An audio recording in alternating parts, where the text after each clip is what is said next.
All right, tonight I have hundreds of feet of thermoplastic line I'm crimping for a bucket truck. This is the 100R7 orange non-conductive.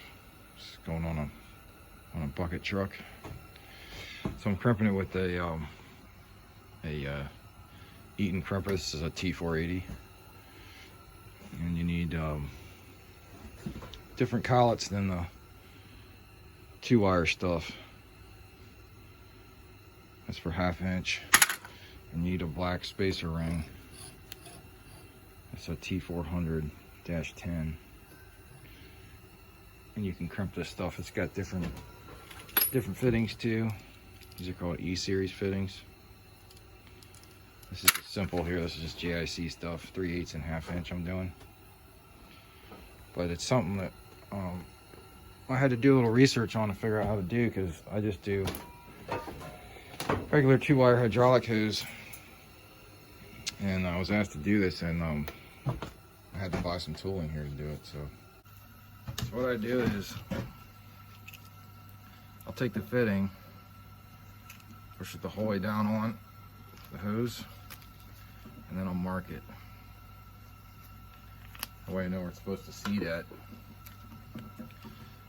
In case it's in the crimper and it comes off, I can just have a point of reference there. And then when you're done, you gotta measure with your dial calipers just to double check to make sure it's in spec. And this one's in spec.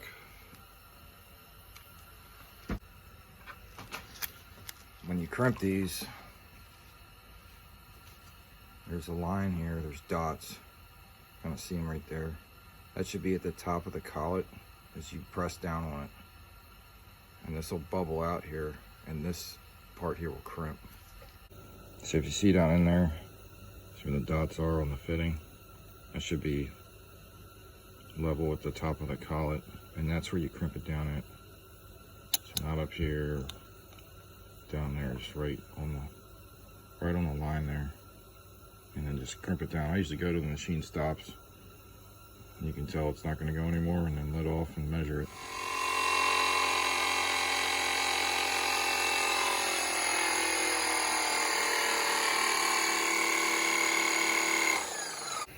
Then I'll get caps, and I'll cap these, keep the dirt out of them. As you see, we're doing a lot of long runs here. This is probably like one of 6. Those are 3/8 stuff, and I got a couple 1/2 inch ones I had to do. So everything up in the boom of a bucket truck. This is all non-conductive, so stuff that's going to be anywhere near a source of high voltage, like guys cutting trees or clearing lines on the side of the road or something. They're going to need this kind of hose on their trucks, normally what it comes with. And this is compatible with the Eaton Weatherhead hose, and it'll give you measurements so you can make sure you're doing everything right, the proper fittings, dies, collets, and measurements for different sizes that you're doing.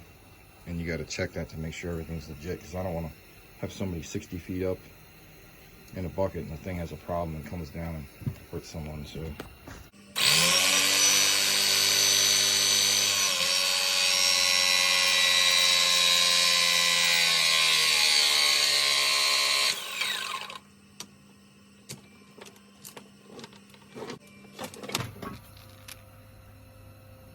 here's all the old stuff off the truck. It's all 3/8 and 1/2 inch. And then here's some of the new stuff. You already picked up probably half of it. And I made all this tonight. And I gotta do a couple more here. I'm running out of fittings. And we're out of hose here. I need more hose.